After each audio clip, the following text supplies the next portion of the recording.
There's a new book coming out about Brett Kavanaugh and issues around Brett Kavanaugh. So you may remember when Christine Blasey Ford accused Brett Kavanaugh of 30 years ago throwing her on a bed and groping her. Many people believed she was lying. We're now learning one of those people, Melania Trump. Now, of course, Melania Trump is going to, look, someone on the right is going to defend the right, fine. But I find it very interesting that it's so, it's so obvious Blasey Ford's lying. I don't even know how to explain it, okay? If you can't see her as a liar, then we live in different realities. We really do. Melania Trump apparently whispered to Donald, you know she's lying, right? What did she say? She said, you know that woman is lying, don't you? Yes. Her story made no sense. At the very least, she's unwell and she believes nonsense. But she lied, full stop, okay? She lied. She said she was afraid to fly or something. And then she was actually questioned, but don't you fly regularly? And she's like, yes, lie. It's a disgusting game they play. But outside of this, there's actually a big update here. Trump team held back dirt on Kavanaugh accuser, according to the book. So it's really interesting. I'll briefly go through this, but I want to talk about this other issue. Before we get started, head over to timcast.com/donate if you'd like to support my work. There's a monthly PayPal option, a crypto option, and a physical address. But of course, YouTube no longer suggests my videos and many others, so I rely on you to share the videos if you think they're worth listening to. And I want to clarify for a lot of people who don't seem to understand, recommendations and suggestions are two different things. What happened is YouTube is now censoring videos that appear after other videos. So my videos are rarely now appearing in the sidebar and in the autoplay. That's what suggestion means. So if you want someone to watch his videos, you can share it, plain and simple. But let's read. They go on to say that it's Molly Hemingway, and who wrote it? They say Molly Hemingway and Carrie Severino, whose book comes out Tuesday, use the First Lady as an example of an underreported storyline in the news media, that millions of other women and men didn't believe Blasey Ford, the author said. She had no evidence. She didn't know where she was. Come on. The accuser gave tearful testimony amid Kavanaugh's Senate confirmation hearings about assault that she had suffered at the hands of the future justice when they were teenagers. And so there's a quote here. Her credibility, if anything, was viewed as stronger because of her lapses in memory and because the odder parts of the story, such as her description of how she came to tell her husband about the assault. The authors wrote of how Blasey Ford's testimony was perceived. Despite the holes in her story, the media clung to these details. But Melania didn't buy it, according to the book. Reached out for comment Sunday, the White House declined to comment on the First Lady quote. So how did they get the quote? I wonder. How do they know she said that? Did Trump or Melania tell Hemingway or Severino? That's interesting. So let's just jump to the next story here, that the Trump team was holding back dirt. Well, they won. They didn't need the dirt, but it probably would have been more damaging to use because they would have been smeared. But let's see what happened. According to Fox News, they say at the height of the furor over Christine Blasey Ford's accusations against Brett Kavanaugh, the media were filled with speculation that the Supreme Court nominee might withdraw from the nomination battle. But President Trump and his top aides wanted to fight back in the press and on the Hill, especially after Kavanaugh showed White House counsel Don McGahn his decades-old calendars showing he hadn't attended a party where Ford alleged the assault had taken place. In fact, according to a new book, Trump realized the nomination might fail in the latest Me Too frenzy, but if so, they wanted to go down fighting. The behind-the-scenes strategy is revealed in Justice on Trial, the Kavanaugh Confirmation, and the Future of the Supreme Court. The authors are Molly Hemingway, a Fox News contributor and senior editor at The Federalist, and Carrie Severino, we know that. The book describes a central conundrum for the judge and his advocates, which is that the team understood that any criticism of Ford would be treated as a smear and depicted as victim shaming. That's exactly what I was saying. It may have actually hurt if they try and used any political tactic. Although some of those who knew Ford shared details about her behavior in high school and college that were dramatically at odds with her presentation in the media, the book says that the Kavanaugh team decided to focus on his record and the damage to his reputation. The book touches on some of those alleged details involving Ford. The authors are extremely critical of the coverage of the nomination drama, including a New York Times and Washington Post, and blame in part the media's irrational personal dislike of Kavanaugh. That was insane, if you guys remember how nuts it was.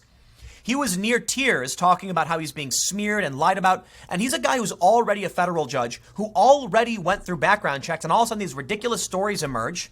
And the media tries to destroy him with nonsense stories that made no sense and had no evidence. It's like rationality went out the window and a bunch of crazy people were taking charge. But I'll tell you this. I don't think they're crazy. I think they knew exactly what they were doing. They knew they were lies. They knew they were smears. Several of the stories changed. Some people actually publicly recanted their stories and apologized. And now we have Justice Brett Kavanaugh, period. Associate Justice, I believe. But it seemed so obvious at the time. And what's crazy to me is I can look at Kavanaugh and his record on the Fourth Amendment, and particularly like spying and technology, and think he's got a regressive view, or maybe not a regressive view, but an uninformed view of technology and how the Constitution should deal with it. I disagree with him. I'm not a judge, though, so sure, I'll defer to the expert, but I disagree. It doesn't matter if I agree with or like the guy. It matters, do we have a cohesive, functioning system? Think about this, okay? Over time, there will be left-leaning judges, right-leaning judges, liberal, conservative, whatever. The only thing that matters, will the system work? We need a system in place that functions in a fair and balanced way so that we can make sure new judges come in and the will of the people is upheld. An election was had. Donald Trump won. Donald Trump then gets to choose his nominee. Then there you go. You got a real reason not to confirm them? By all means, let's hear it. What do? They try and break the system to stop the justice from getting in with lies and smears. And that, to me, is truly terrifying. You want to talk about civil conflict? Let's talk about the breakdown in our trusted institutions. People don't trust them anymore. And I look at the Democrats, and I look at the weird smears that made no sense, with no evidence, that were actually entertained. Why? They shouldn't have been. And that's a true threat to the actual system. By all means, hold them accountable if they've done wrong. But 30-year-old accusations, people talking about spiked punch and gangbang parties and it's nonsense, okay? Period. Let's read a little bit more.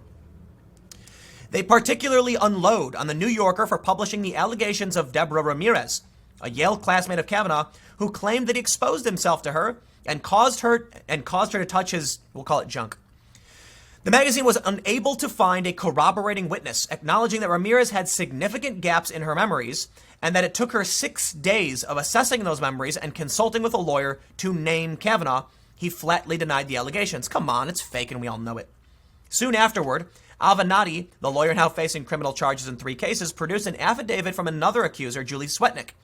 She claimed to have attended more than 10 house parties in the early 1980s at which Kavanaugh and a friend became inebriated and assaulted women and got them drunk.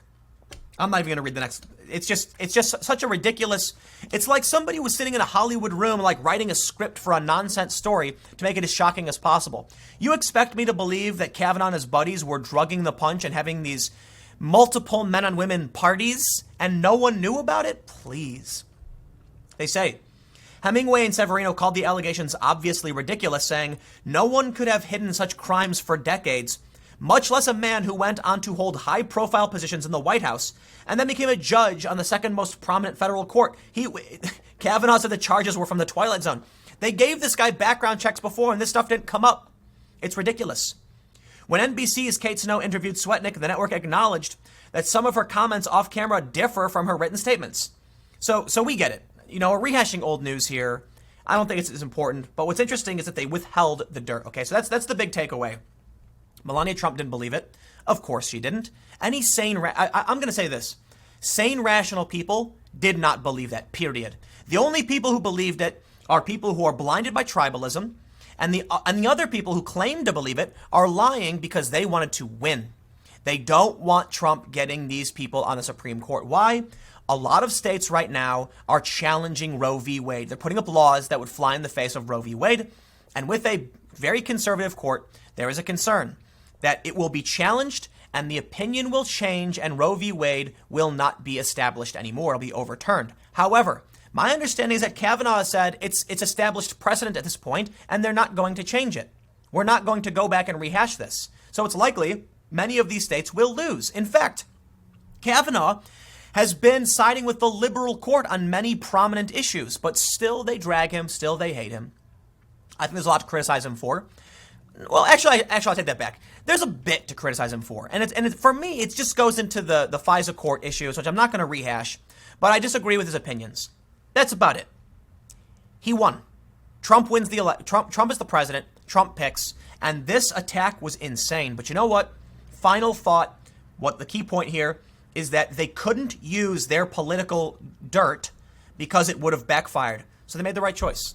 They shouldn't be using it. Period. We should play fair, but unfortunately, in this instance, you got Democrats not playing fair. Anyway, stick around. I got one more segment coming up for you in a few minutes, and I will see you shortly.